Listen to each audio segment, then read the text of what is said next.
Nightmares. Fragments of terror projected on the canvas of our unconscious. But what are they really? Are they merely the brain's chaos, or do they carry something far more profound, even cosmic?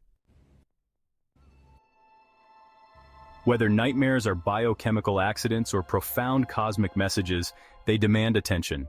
They pull us toward the edge of what we comprehend, urging us to peer into the shadows of existence where fear and revelation intertwine. These nocturnal terrors force us to engage with the deep, unspoken truths of our psyche, calling us not to flee but to stand firm and explore. In this exploration, we do more than survive. We uncover the hidden architecture of our inner worlds, finding meaning where none seem to exist. Psychologists might tell you that nightmares are the brain's way of processing unresolved fears, anxieties, and traumas. Sigmund Freud famously described dreams, including nightmares, as the royal road to the unconscious. Symbolic representations of our deepest, often suppressed, desires and conflicts. If Freud viewed nightmares as guilt-ridden skeletons from the closets of our past, Carl Jung saw them as messages from the collective unconscious, archetypal warnings sent to guide or correct us. Modern psychology refines these ideas, suggesting that nightmares may function as evolutionary training simulators, rehearsing our responses to danger. But what of the nightmares that defy logic? The ones that feel too vivid, too specific, as though they belong to someone else entirely? Could it be that nightmares are not just personal, but somehow universal?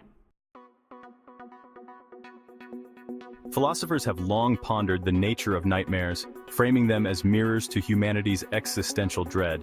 If, as Jean-Paul Sartre claimed, existence precedes essence, then nightmares might be the mind's attempt to assign essence to the chaos of being. They take our fears of death, failure, or meaninglessness and shape them into collapsing houses, endless falls, or nameless monsters. Nietzsche's concept of eternal return raises another haunting question. What if the same nightmare were to visit us forever? Would we learn to master it, or would it master us?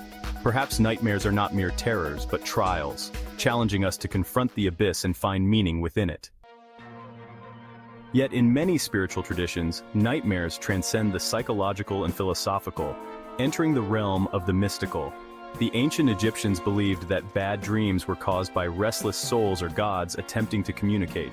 Indigenous cultures often interpret nightmares as calls to action or omens, urging the dreamer to address imbalances within themselves or their community. Mystical traditions view nightmares as a thin place, a liminal zone where the veil between worlds is stretched thin. Could it be that in our nightmares we peer briefly into alternate realities? Some have even speculated that nightmares might be echoes of past lives or premonitions of the future, glimpses of a cosmic web far beyond our waking comprehension. To turn away from nightmares is to turn away from a sacred rite of self-discovery, a confrontation with the unknown that defines our capacity for growth and resilience. Perhaps nightmares are not merely burdens but gifts, fragments of insight wrapped in fear, daring us to see beyond the veil of comfort. And isn't it in the shrouded depths of darkness that the most brilliant stars begin to emerge?